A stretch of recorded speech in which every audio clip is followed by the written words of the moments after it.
ಇನ್ನು ತ್ಯಾಗರಾಜ ನಗರದಲ್ಲಿ ಮಕ್ಕಳ ಮೇಲೆ ಹಲ್ಲೆ ಪ್ರಕರಣಕ್ಕೆ ಸಂಬಂಧಪಟ್ಟ ಹಾಗೆ 3 ಮಕ್ಕಳ ಪೋಷಕರನ್ನು ಸಂಪರ್ಕಿಸಿದ ಕಾಲಿನಲ್ಲಿ ಒದೆಯುತ್ತಾನೆ ಒಬ್ಬ ವ್ಯಕ್ತಿ.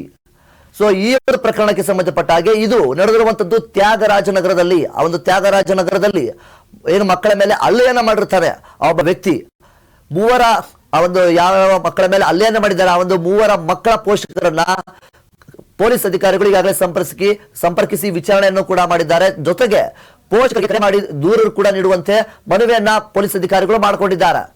ಯಾವೊಂದು ಕಾಲ್ನಲ್ಲಿ ಒದ್ದಂತಹ ಆರೋಪಿ ರಂಜನ್ ವಿರುದ್ಧವಾಗಿ ಕೇಸ್ ದಾಖಲಿಸೋದಕ್ಕೆ ಎಲ್ಲ ಸಾಧ್ಯತೆಗಳು ಕೂಡ ಇದೆ. ಅದಕ್ಕೂ ಮುನ್ನ ಆತನನ್ನ ಆಸ್ಪತ್ರೆಗೆ ವೈದ್ಯರ ಜೊತೆ ಆತನನ್ನ ಪರಿಶೀಲನೆ ಮಾಡಿ ಆತನಿಗೆ ಏನಾದರೂ ತೊಂದರೆ ಇದೆಯಾ, ಆತ ನಿಜವಾಗಿಯೂ ಸರಿಯಾಗಿ ಇದ್ದಾನ ಅಥವಾ ಮಾನಸಿಕವಾಗಿ ಏನಾದರೂ ದುರ್ಬಲನಾಗಿದ್ದಾನೆ ಎನ್ನುವಂತಹ ರೀತಿಯಲ್ಲಿ ಆತನ ಒಂದು ಪರಿಶೀಲನೆ ಮಾಡಿ ಒಂದು ಪರೀಕ್ಷಿಸಿ ತದನಂತರ ಆತನ ವಿರುದ್ಧವಾಗಿ ಕ್ರಮ ಕೈಗೊಳ್ಳೋದಕ್ಕೆ ಪೊಲೀಸ್ ಅಧಿಕಾರಿಗಳು ಸಹ ಇಲ್ಲಿ ಮುಂದಾಗಿದ್ದಾರೆ.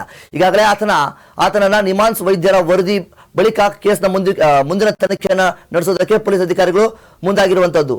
ಇಂದು ಅಥವಾ ಸೋಮವಾರ ದಿನದೊಂದಿಗೆ ಆತನನ್ನ ನಿಮಾನ್ಸ್ ಆಸ್ಪತ್ರೆಗೆ ಕರೆದುಕೊಂಡು ಹೋಗಿ ವೈದ್ಯರಿಂದ ಈ ಒಂದು ಏನು ಪರಿಶೀಲನೆ ಮಾಡುವಂಥದ್ದು, ಪರೀಕ್ಷಿಸುವಂಥದ್ದು, ಮೆಡಿಕಲ್ ಟೆಸ್ಟ್ ಅನ್ನ ಮಾಡಿ ತದನಂತರ ಆತ ಸರಿಯಾಗಿದ್ದಾನ ಅಥವಾ ಮಾನಸಿಕ ಸ್ಥಿತಿಯಲ್ಲಿ ಏನಾದರೂ ಏರುಪೇರಾಗಿದ್ದಾನ, ಚೆನ್ನಾಗಿದ್ದಾನ ಎನ್ನುವಂತಹ ರೀತಿಯಲ್ಲಿ ಆತನನ್ನ ಮೆಡಿಕಲ್ ಟೆಸ್ಟ್ ಮಾಡಿದ ನಂತರ ಆತನ ವಿರುದ್ಧವಾಗಿ ಏನು ಒಂದು ಕ್ರಮವನ್ನ ಕೈಗೊಳ್ಳೋದಕ್ಕೆ ಪೊಲೀಸ್ ಅಧಿಕಾರಿಗಳು ಸಹ ಮುಂದಾಗುವಂಥದ್ದು.